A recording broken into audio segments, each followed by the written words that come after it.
Hello everyone, welcome to the Monolog classes in the session of daily news analysis. Today is 18th of December 2024. I am Naresh Sharma going to discuss with you the current affairs of the day. First of all, we are going to have some questions based on the previous day session. So सबसे पहले हम questions देखते हैं previous day session पर कुछ basic से questions जो सबको पता होने चाहिए। बाकी बेसिक क्वेश्चंस के बेसिस पर ही जो हाई लेवल के क्वेश्चंस होते हैं वो फ्रेम होते हैं। अगर आपको किसी टॉपिक का बेसिक्स पता है तो आप उसके एडवांस लेवल के क्वेश्चंस को भी सॉल्व कर ले जाओगे, ऐसा माना जाता है। सो क्वेश्चन नंबर 1 से स्टार्ट करते हैं। Who is the current president of Sri Lanka? Because अभी श्रीलंका के प्रेसिडेंट की इंडिया विजिट हुई है और उन्होंने कई सारे जो डॉक्यूमेंट्स हैं वो साइन किए हैं इंडिया के साथ में। उनका नाम है Anura Kumar Dissanayake. So he is the president of Sri Lanka. Next is what is the official language of Sri Lanka?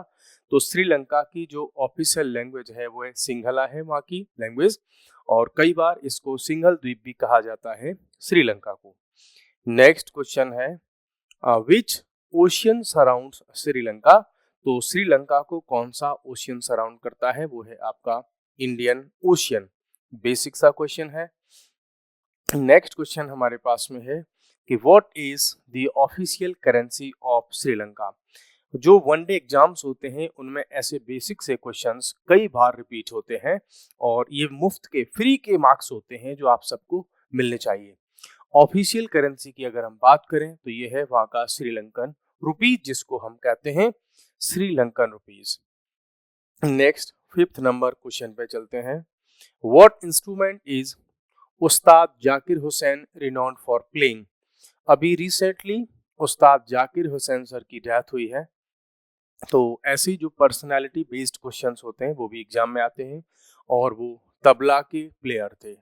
मैं आपको एक क्वेश्चन देता हूँ कि जो फ्लूट प्लेइंग है इंडिया में टॉप 3 पर्सन्स कौन हैं जो फ्लूट के प्लेयर हैं या फ्लूट के प्लेयर रहे हैं और जिनको कई सारे अवार्ड मिले हैं और जो कि ग्लोबल लेवल के फ्लूट प्लेयर थे। Next question, at what stage sorry at what age did Ustad Zakir Hussain? 73 की ईयर पर उनकी डेथ हुई है, तो ये इंपॉर्टेंट नहीं है, लेकिन हाँ ऐसे पॉइंट्स कई बार बन सकते हैं। Which Indian Prime Minister described Ustad Zakir Hussain as a true genius? किस प्राइम मिनिस्टर ने ये कहा था कि उस्ताद जाकिर हुसैन हैं वो ट्रू जीनियस हैं? तो ये कहा था हमारे current prime minister Shri Narendra Damodar Das Modi.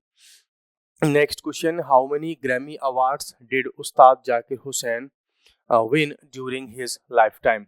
तो उन्होंने 4 टाइम्स ग्रैमी अवार्ड को विन किया था और उसके लिए उनका काफी नाम था। चलो मैं आपको एक क्वेश्चन देता हूं और वो क्वेश्चन है कि अभी लेटेस्ट में ऐसा कौन इंडियन पर्सन है जिसको ग्रैमी अवार्ड मिला है? तो ये क्वेश्चन आप देख लीजिएगा, ऐसे क्वेश्चंस कई बार रिपीट होते हैं। Question number 9, that is last for today. What prestigious Indian award was Ustad Zakir Hussain honoured with? India का कौन सा अवार्ड जो प्रेस्टिजियस अवार्ड है वो उस्ताद जाकिर हुसैन को मिला था? तो वो अवार्ड था आपका पद्म विभूषण। आप सबको पता है कि जो पद्मश्री अवार्ड होते हैं जिनको हम बोलते हैं पद्म अवार्ड, वो 3 कैटेगरी में आते हैं, Padmashri, Padma Bhushan means number 1, number 2 और नंबर 3। तो पद्म श्री, पद्म भूषण और पद्म विभूषण, ये 3 अवार्ड पद्म कैटेगरी में आते हैं। और एक अवार्ड इंडिया का जो सबसे बड़ा अवार्ड है सिविलियन अवार्ड, वो है आपका भारत रत्न। और इस बार भारत रत्न कई सारे लोगों को मिला है। आप चाहो तो कमेंट्स में बता सकते हो अगर आपको पता है कि टोटल 2024 में टोटल कितने पर्सन्स को भारत रत्न अवार्ड मिला है। और इस बार तो रिकॉर्ड भी टूट गया है। जनरली एक नियम है कि इतने लोगों से ज्यादा एक ईयर में भारत रत्न नहीं मिलता, लेकिन इस बार भारत रत्न उस लिमिट को भी क्रॉस कर गया, इसीलिए वो क्वेश्चन बनने के बहुत सारे चांसेस हैं और ये क्वेश्चन रिपीट हो चुके हैं रिसेंट में हुए कॉम्पिटिटिव एग्जामिनेशंस में। तो मैं आपको क्वेश्चन दे रहा हूं कि रिसेंटली कितने लोगों को भारत रत्न मिला है और उनके आप नाम मुझे कमेंट बॉक्स में बता सकते हैं। अब हम चलते हैं आज के इम्पोर्टेंट करंट अफेयर पे। आज का करंट अफेयर में सबसे पहले तो हम देखेंगे कि Delhi remains India's most polluted city. अगर हम इंडिया की सारी सिटीज का कंपैरिजन करें एयर पॉल्यूशन के रिगार्डिंग में, तो जो दिल्ली है that is the capital of India. तो दिल्ली इंडिया की सबसे ज्यादा पॉल्यूटेड सिटी है। एयर क्वालिटी इंडेक्स के बेसिस पर ये डेटा हमको मिलता है। तो Delhi recorded AQI 433 at 4 PM। शाम को 4 बजे जब ये रिकॉर्ड किया गया तो इतना हमारा AQI निकला, जो कि सीवियर कैटेगरी में है। पॉल्यूशन के लेवल्स की अगर हम बात करें तो हजार्डस पार्टिकुलेट मैटर, जिसको हम PM 2.5 बोलते हैं, PM 2.5 है ना, ये जो मटेरियल था वो 16 टाइम्स ज्यादा है किससे, जो वर्ल्ड हेल्थ ऑर्गेनाइजेशन रिकमेंड करती है। ठीक है, इतना ज्यादा हाई लेवल पर ये एयर जो पॉल्यूशन है वो है कि वो 16 टाइम्स ज्यादा है जितनी लिमिट वर्ल्ड हेल्थ ऑर्गेनाइजेशन ने कर रखी है। नेक्स्ट, प्रेडिक्शंस एंड वार्निंग्स की अगर हम बात करें तो कंटिन्यूड सीवियर एयर क्वालिटी, काफी टाइम से ये जो है सीवियर कैटेगरी में चल रही है हमारे यहाँ की जो एयर क्वालिटी है। तो सेंट्रल गवर्नमेंट का जो air quality early warning system है, जिसको दिल्ली में एस्टैब्लिश किया गया है, will continue to experience severe air pollution. तो आने वाले टाइम में अभी हमें दिल्ली की एयर क्वालिटी में इम्प्रूवमेंट होने के कोई चांसेस ज्यादा नहीं दिख रहे। हेल्थ इम्पैक्ट की अगर हम बात करें तो ये कह रहा है कि severe air pollution affects healthy individuals. Means जो लोग कंप्लीटली हेल्दी हैं, बहुत अच्छे स्वास्थ्य है उनका, बहुत अच्छी हेल्थ है, उनको कोई प्रॉब्लम नहीं है, उनको भी बहुत नेगेटिवली ये एयर क्वालिटी है वो अफेक्ट कर रही है। प्लस जो लोग पहले से ही किसी डिजीज से पीड़ित हैं, जिनको पहले से कोई डिजीज है, प्री एग्जिस्टिंग हेल्थ कंडीशंस जिनकी हैं, उनको सीवियरली इम्पैक्ट कर रही है ये एयर क्वालिटी। तो ऐसे समझो कि दिल्ली में रहने वाले लोग, हम भी उनमें से एक हैं, वो गैस चैम्बर में यहाँ पे रह रहे हैं। Measures and reactions, recent deterioration की अगर हम बात करें तो nearly 2 week of relief, 2 week तक करीब कुछ रिलीफ रहा था, उसके बाद तो फिर से बहुत प्रॉब्लम है। स्ट्रिंजेंट कर्व्स री इम्पोज्ड, बहुत सारी रेस्ट्रिक्शंस हैं उनको लगा दिया गया, जैसे कि स्कूल्स हैं, जो 12th तक के स्कूल्स हैं, जो बच्चे थोड़े सीनियर हैं उनको हाइब्रिड मोड में कर दिया है। छोटे बच्चे हैं उनका स्कूल जाना बंद कर दिया, वो केवल ऑनलाइन क्लासेस लेंगे, अपने घर पे रहेंगे। अब अगर ऐसी सोसाइटी में हम रह रहे हैं कि जहां बच्चे घर से बाहर नहीं निकल सकते, अब इससे ज्यादा और क्या प्रॉब्लम हमको फेस करनी होगी, और कैसी सिचुएशन हमको चाहिए जिससे ये पता लगे कि हम global warming, climate change, air pollution, ये सब हमको अपनी आंखों के सामने अभी दिख रहा है, लेकिन फिर भी लोगों को ये समझ में नहीं आ रहा कि कैसे सोसाइटी और किस ओर हम लोग जा रहे हैं, तथाकथित जो सो कॉल्ड डेवलपमेंट है उसके नाम पर। स्ट्रिंजेंट कर्व हो गए, हाइब्रिड टीचिंग मोड जो है बता दिए हैं। इवन आपको अगर ध्यान हो तो कुछ समय पहले दिल्ली की जो यूनिवर्सिटी है दैट इज दिल्ली यूनिवर्सिटी या और अदर इंस्टीट्यूशंस हैं, उनको भी उनकी टीचिंग्स को बंद कर दिया गया था कि आप जो है ऑनलाइन क्लासेस लीजिए, स्टूडेंट्स को मत बुलाइए। ये हम उन स्टूडेंट्स की बात कर रहे हैं जिनकी एज 25, 35, 40 इस एज ग्रुप के लोग हैं।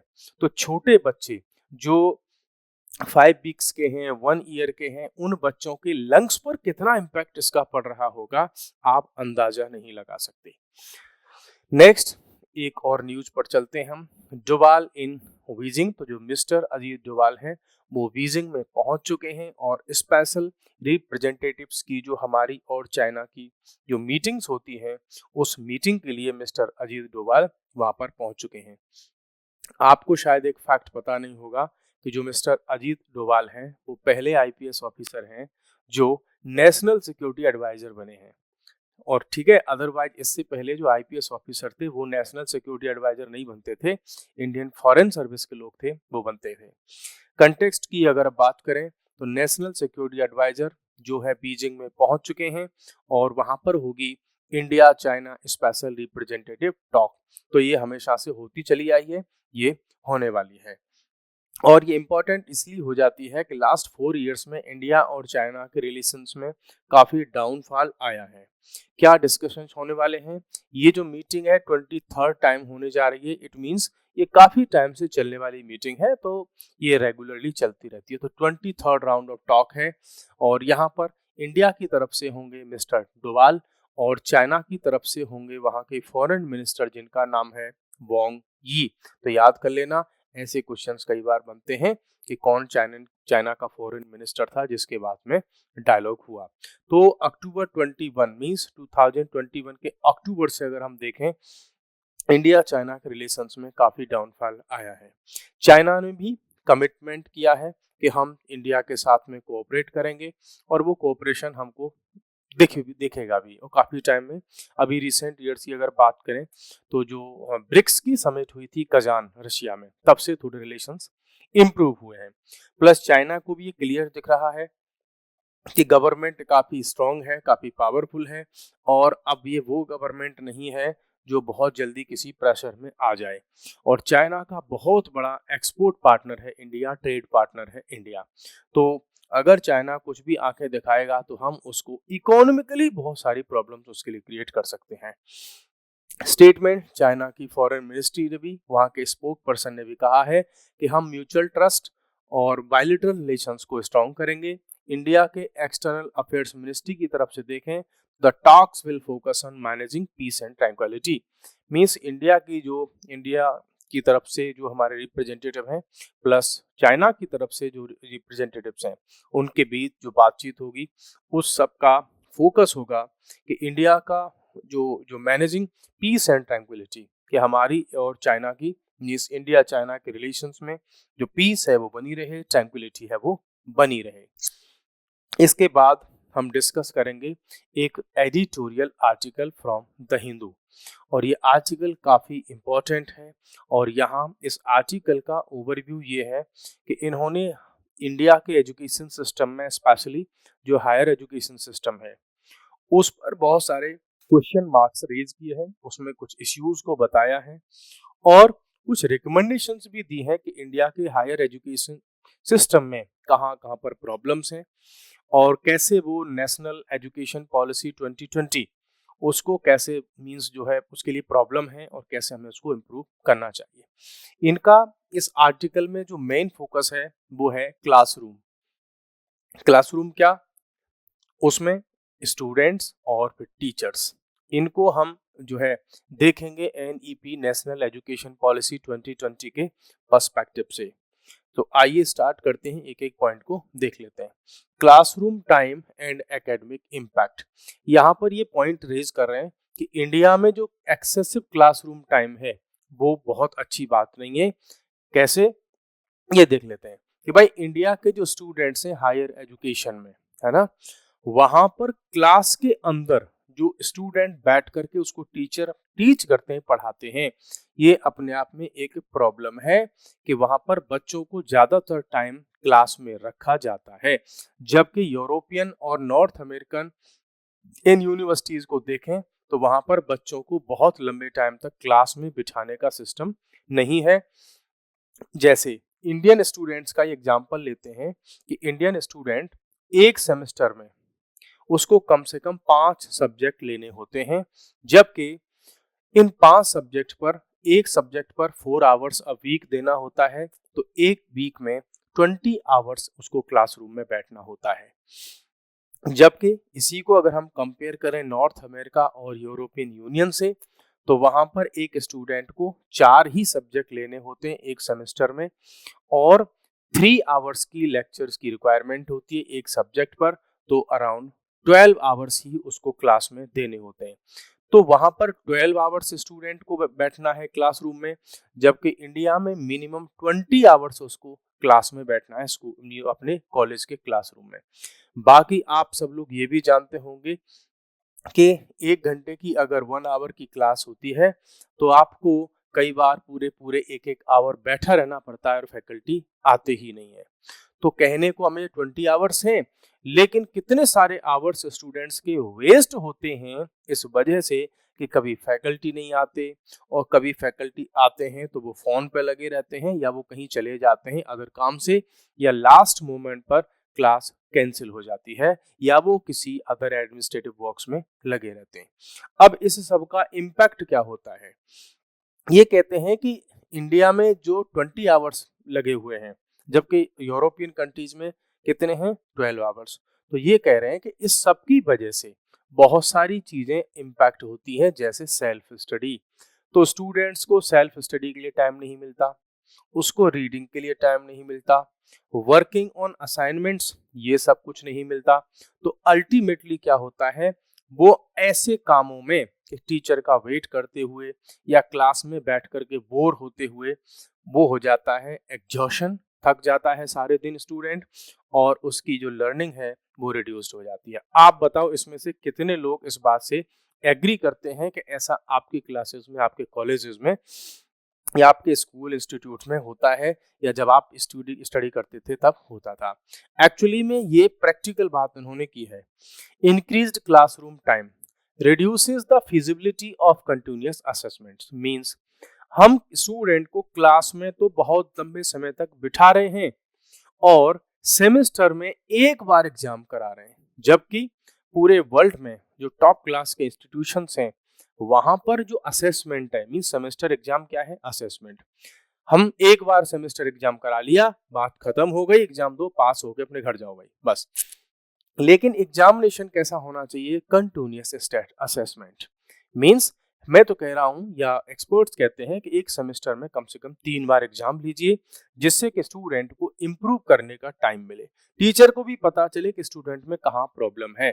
जबकि हो क्या रहा है, यहाँ तो फॉर्मेलिटी के लिए एग्जाम हो रहे हैं, लीडिंग टू फ्यूअर असेसमेंट्स पर कोर्स। तो एक कोर्स के अंदर बहुत कम बार उसका असेसमेंट होता है, and potentially privileging easily graded multiple choice questions. और होता क्या है, एग्जामिनेशन के नाम पर एमसीक्यू बना करके उनको दे दिए जाते हैं, जो कि बहुत इजीली उनको बच्चा क्रैश कर सकता है, मीन जो है उनको क्रैक कर सकता है उन एमसीक्यू क्वेश्चंस को।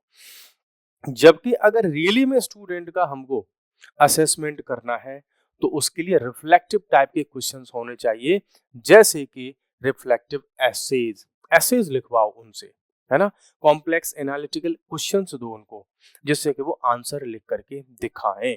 तो एमसीक्यू से स्टूडेंट की कैपेबिलिटी, उसकी लर्निंग कैपेबिलिटी नहीं इंक्रीज होती है। कंटिन्यूअस असेसमेंट, जो हमारी नेशनल एजुकेशन पॉलिसी है, इसने खुद इस बात पर फोकस किया है कि असेसमेंट वो रेगुलर होना चाहिए, कंटिन्यूअस होना चाहिए, which allows a mix of low and high stakes assessments spread over the semester to incentivize continuous effort and learning। जब continuously स्टूडेंट का असेसमेंट होगा, टीचर को भी पता चलेगा, स्टूडेंट को भी पता चलेगा कि हमारे अंदर कहाँ लो है, हम किस सेगमेंट में हम हाई हैं। तो उसके अकॉर्डिंग टीचर और स्टूडेंट अपनी स्ट्रेटेजी में चेंज कर सकते हैं, अपने वीक पॉइंट्स पर काम कर सकते हैं। जब केवल एक बार एग्जाम होगा, सेमेस्टर सिस्टम तो अभी बहुत सारी यूनिवर्सिटी में लागू ही नहीं हुआ है, वर्ष में, ईयर में एक बार एग्जाम होते हैं और बात खत्म हो जाती है। Continuous assessment provide flexibility for faculty. तो जो फैकल्टीज हैं उनको भी एक फ्लेक्सिबिलिटी मिलती है कि वो अपने कोर्स को, टीचिंग की स्किल्स को, टीचिंग के मेथड्स को, असेसमेंट के मेथड को और क्लास आवर्स को, अपने सब्जेक्ट को, अपने कोर्स को, कंटेंट को, उन सब को रिवाइज कर सके, कुछ चेंज कर सके। ये फ्लेक्सिबिलिटी मिलती है अगर असेसमेंट रेगुलर होता है। फिर ये बात करते हैं इम्पैक्ट ऑन टीचिंग क्वालिटी। ठीक है, अब देखो ये बहुत बड़ी बात यहाँ पर कर रहे हैं, इसमें मैं बहुत सारे एग्जांपल्स आपको दूंगा। The extra classroom hours. अब देखो होता क्या है, टीचर से इतनी सारी क्लासेस ली जाती हैं कि टीचर को सेल्फ स्टडी के लिए, नोट्स बनाने के लिए, उसमें अपडेट्स करने के लिए, करंट वाली चीजों को ऐड करने के लिए, कोर्स को रीडिजाइन, रीफॉर्म, री अपडेट, है ना, उसमें रिफॉर्म्स करने के लिए टाइम ही नहीं मिलता। क्यों? क्योंकि टीचर को रहता है Indian teachers reduce the time available for research, क्योंकि उनको लगातार या तो वो क्लासेस में उनको बहुत ज्यादा एंगेज रखा जाता है, या जो टीचिंग से रिलेटेड काम ही नहीं है उनमें फैकल्टीज को एंगेज करके रखा जाता है। जैसे इलेक्शन आ गए तो इलेक्शन वीक में भी काम कौन करेंगे? टीचर्स करेंगे। कॉलेज यूनिवर्सिटी का जो एडमिनिस्ट्रेटिव वर्क है उसको भी टीचर से करवाते हैं।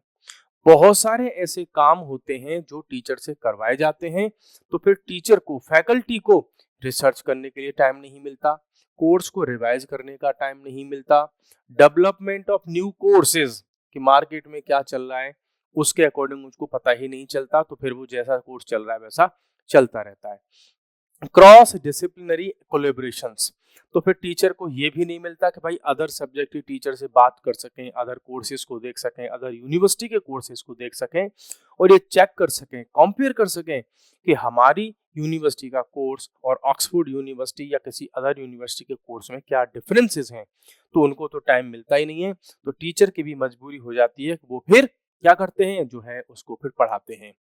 जैसे ईयू, यूरोपियन यूनियन और नॉर्थ अमेरिकन यूनिवर्सिटी की अगर हम बात करें, तो टिपिकल यूनिवर्सिटी वहां पर टीचर का क्या है कि एक वीक में वहां पर क्लासरूम जो है वो ओनली 9 आवर्स उसको पढ़ाना होता है ना, जबकि इंडिया में 14 से 16 आवर्स पढ़ाना होता है एक फैकल्टी को एक वीक में। जबकि ये एक एवरेज निकाल करके इन्होंने बताया है, इंडिया में अगर हम फैकल्टीज की बात करें तो एक फैकल्टी को अगर यहाँ 16 आवर्स हम दे रहे हैं, तो रियलिटी में तो ये 14-16 नहीं, ये चला जाएगा आपका 24 से 26 आवर्स में चला जाएगा। क्यों? क्योंकि यहाँ जो प्रैक्टिकल रियलिटीज हैं आप उनको भी तो कैलकुलेट करोगे, एवरेज निकालने से काम थोड़ी चल जाएगा। क्या है प्रैक्टिकल रियलिटीज? टीचर क्लास में आ गए, ठीक है, अब कई बार उनका जो क्लास में स्टूडेंट्स हैं वो पहली क्लास के स्टूडेंट बैठे हुए हैं, वो उठे ही नहीं, टीचर बाहर वेट कर रहे हैं। कई बार फैन नहीं चल रहा, लाइट नहीं आ रही, बोर्ड काम नहीं कर रहा, ये प्रॉब्लम हो गई। कई बार टीचर को किसी और काम के लिए बुला लिया, बोलो 10 मिनट के लिए आ जाओ, और क्लास में स्टूडेंट्स वेट कर रहे हैं, उधर टीचर का भी टाइम वहां पर कंज्यूम हो गया। बहुत सारी मीटिंग्स वगैरह चलती रहती हैं, एडमिनिस्ट्रेटिव वर्क्स होते रहते हैं। ऐसे काम में टीचर वहां पर कंटिन्यूसली सुबह से लेकर के शाम तक एंगेज रहते हैं और उनको रिचार्ज होने का टाइम नहीं मिलता फैकल्टीज को यूनिवर्सिटीज और कॉलेजेस में। रिस्पॉन्सिबिलिटीज की अगर हम बात करें तो teaching a course under new education policy 2022 includes designing, means इसमें ये फोकस किया गया था कि जो टीचर्स एजुकेट करते हैं, पढ़ाते हैं, टीचिंग करते हैं, वो केवल लेक्चर न दें, केवल पढ़ाएं नहीं, उनसे और क्या काम लिया जाए, काम लिया जाए सेंस में नहीं कि उनका एक्सप्लोइटेशन नहीं। बिकॉज जो टीचर्स पढ़ा रहे हैं उनको बेस्ट पता होता है कि एक्चुअल में बच्चों को किस कोर्स की, किस कंटेंट की रिक्वायरमेंट है। तो नेशनल एजुकेशन पॉलिसी 2020 ने यह कहा था कि हम उन टीचर्स को क्या करो, उन टीचर से कंसल्ट करो, उन्हीं के रिकमेंडेशंस पर कोर्स को डिजाइन करो, रीडिंग मटेरियल टीचर्स की पसंद से सिलेक्ट करो, developing and administering assessments, teacher से ही पूछो कि टेस्ट कैसे होने चाहिए, कैसे क्वेश्चंस होने चाहिए, उनका एवेल्यूएशन कैसे होना चाहिए, स्टूडेंट का एवेल्यूएशन एमसीक्यू से हो, सब्जेक्टिव क्वेश्चन से हो, या इंटरव्यू भी उसमें इंक्लूड किए जाए। तो बोला टीचर्स को कंसल्ट करो, वो बताएंगे कि कैसे हमें उनका असेसमेंट करना है। ग्रेडिंग, क्या ग्रेडिंग हमें उनकी देनी है, जबकि इससे पहले एजुकेशन पॉलिसी जो न्यू वाली है, इससे पहले का जो हमारा सिस्टम था उसमें क्या था कि the earlier model where teachers were mainly responsible for classroom lectures. इससे पहले न्यू एजुकेशन पॉलिसी से पहले क्या सिस्टम था कि टीचर्स के पास में रिस्पॉन्सिबिलिटी होती थी कि आप बस टीचिंग कीजिए, पढ़ाइए, बस इसके अलावा आपसे कोई काम नहीं लिया जाएगा। ये जो ऊपर बताए हमने कि रीडिंग मटेरियल सेलेक्ट करना, टेस्ट लेना और ये सारे काम करती थी कौन, जिस यूनिवर्सिटी से वो कॉलेज अटैच्ड होता था। जिस यूनिवर्सिटी से वो कॉलेज अटैच होता था तो टीचर केवल पढ़ाते थे, कॉलेज में केवल टीचिंग से मतलब था। एग्जाम कौन लेती थी? यूनिवर्सिटी। लेकिन अब टीचर्स को इन सब में इन्वॉल्व किया जा रहा है। जब आप टीचर को इन सारी एक्टिविटीज में इन्वॉल्व कर रहे हो तो फिर रिस्पॉन्सिबिलिटी ये भी बनती है कि भैया फिर फैकल्टीज को टाइम दो रिचार्ज होने के लिए, कंटेंट को अपडेट करने के लिए। सेंटर्स ऑफ लर्निंग, अब यहाँ पर बात आती है कि क्या ये सारी दुनिया में, सारे इंडिया में सब कुछ ऐसा है? नहीं। यहाँ पर इन्होंने एग्जांपल लिया है एलीट इंस्टीट्यूशंस का, जैसे कि आईआईएम, आईआईटी। तो यहाँ पर ये कह रहे हैं कि ये एक्सेप्शंस हैं कि यहाँ पर वीक अराउंड 8 आवर्स ही टीचिंग से लिया जा रहा है टीचर से। मींस जो आईआईटी, आईआईएम वगैरह हैं, यहाँ पर एक फैकल्टी एक वीक में अराउंड 8 आवर्स ही टीचिंग करता है। बाकी उसको फ्री टाइम दिया जाता है कि आप पढ़िए, आप तैयार कीजिए जो कुछ भी अपने लेक्चर के लिए आपको प्रिपेयर करना होता है। क्यों? ये जो इंस्टीट्यूट्स हैं ये टीचिंग्स में इंडिया में टॉप क्लास पर हैं। क्यों है ये टॉप क्लास पर? क्योंकि यहाँ की फैकल्टीज बेस्ट है। फैकल्टीज बेस्ट क्यों है? क्योंकि उनको टीचिंग के लिए केवल 8 आवर्स और बाकी टाइम उनको फ्री छोड़ दिया जाता है कि आप पढ़िए, आप अपनी टीचिंग को बेस्ट कीजिए, कंटेंट इंप्रूव कीजिए आप। मींस वहां पर टीचर को फ्री टाइम अच्छा खासा दे दिया जाता है जिससे कि वो अच्छे से अच्छा कंटेंट लेक्चर डिलीवर कर सकें। क्यों?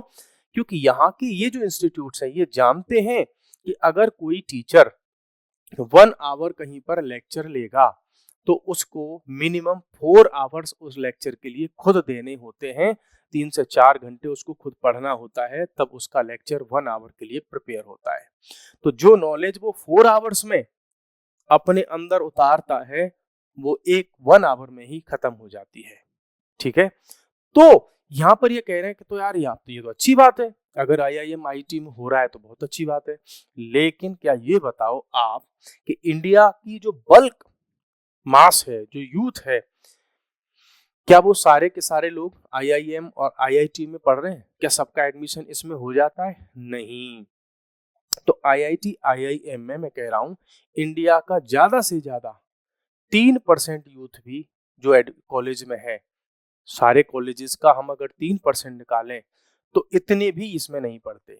तो मींस इंडिया का अराउंड 97% जो स्टूडेंट है हायर एजुकेशन में, उसको तो अच्छी टीचिंग मिल ही नहीं पा रही, क्योंकि सब यहाँ तो नहीं पढ़ रहे, तो बाकी सब तो अदर कॉलेजेस में, इंस्टीट्यूट्स में पढ़ रहे हैं, जहां पर सब क्या चल रहा है, सब गोलमाल चल रहा है। ठीक है? तो ये एक बड़ी प्रॉब्लम है इंडिया के सामने, जहां हम बार बार कहते हैं कि इंडिया को हमें डेवलप बनाना है। अब इतनी सारी प्रॉब्लम है तो इसका सॉल्यूशन क्या है? तो उसके लिए कुछ रिकमेंडेशंस हैं हमारे पास में कि to fully realise the vision of NEP 2020, तो हमको क्या करना होगा कि जो नंबर ऑफ कोर्सेज है वो कम करने होंगे, क्लासरूम है उसके आवर्स को कम करने होंगे, और क्या करना होगा, जो हम रोड लर्निंग करते हैं कि सेमेस्टर से, एग्जाम से 5 दिन पहले बच्चे पढ़ना स्टार्ट करते हैं, रट लेते हैं, पीवाईक्यू देख लेते हैं और एग्जाम को पास करके डिग्री ले लेते हैं। हमें सेल्फ लर्निंग स्किल्स को एनहांस करना होगा, prepare students for higher level education pursuits के लिए। हमें इस माइंडसेट से बाहर निकलना होगा कि सारी नॉलेज टीचर के पास होती है और स्टूडेंट के पास में कुछ नहीं होता है। हमें क्या करना होगा कि टीचर और स्टूडेंट्स मिलकर के उस लर्निंग को आगे बढ़ाएं, और जो स्टूडेंट्स हैं उनको हम बहुत सारे प्रोजेक्ट्स दें, असाइनमेंट्स दें, ग्रुप असाइनमेंट्स दें, फील्ड स्टडी के लिए उनको भेजें, सेल्फ लर्निंग के लिए उनको टाइम दें, उनको कुछ टास्क दें कि स्टूडेंट सेल्फ लर्निंग पर भी फोकस करे। उसको ऐसे नहीं शो करना चाहिए स्टूडेंट को कि सब कुछ केवल टीचर जानते हैं, बाकी स्टूडेंट कुछ नहीं कर सकते विदाउट टीचर। नहीं, हमें उनको सेल्फ रिलायंट भी बनाना होगा कि स्टूडेंट खुद से भी कुछ करें, खुद के कुछ असाइनमेंट बनाएं।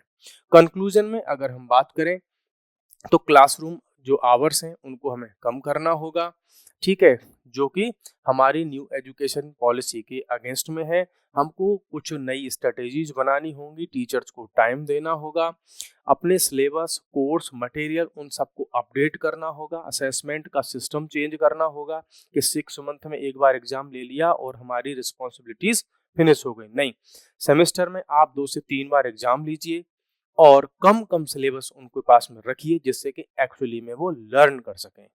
ये नहीं कि ईयर में और 6 मंथ में एक बार एग्जाम हुआ बस। बच्चों ने 5 दिन पहले पढ़ना स्टार्ट किया, एग्जाम हो गया, बस खत्म हो गया उनकी रिस्पॉन्सिबिलिटीज, उनको डिग्री मिल जाएगी। तो हम वर्ल्ड के उस एजुकेशन स्टैंडर्ड के साथ में कभी भी मैच ही नहीं कर पाएंगे और हमारी जो क्वालिटी ऑफ एजुकेशन है वो लो ही रहेगी। इस तरह से हम 2047 में डेवलप्ड नहीं बन पाएंगे, हमारा एजुकेशन स्टैंडर्ड इम्प्रूव नहीं हो पाएगा। और जब एजुकेशन हमारी फेक होगी तो बच्चों को ना तो एम्प्लॉयमेंट मिलेगा, ना ही वो एजुकेशन में जो है बहुत अच्छे स्टैंडर्ड्स को अचीव कर पाएंगे, और ना ही फिर इंडिया की इकोनॉमी और इंडिया ग्रो कर पाएगा। सो इन सबको पॉजिटिव में कन्वर्ट करने के लिए हमको अपनी एजुकेशन को चेंज करना होगा, टीचिंग की स्किल्स को चेंज करना होगा, स्टूडेंट टीचर रेशियो पे काम करना होगा, टीचिंग आवर्स को भी एडजस्ट करना होगा, सिलेबस वगैरह इन सबको एडजस्ट करना पड़ेगा। सो गाइज, आज के लिए इतना ही। कल फिर मिलते हैं एक नए सेशन में, नए टॉपिक्स के साथ में और कुछ एमसीक्यूज के साथ में। सो तब तक के लिए bye bye, take care, thank you very much.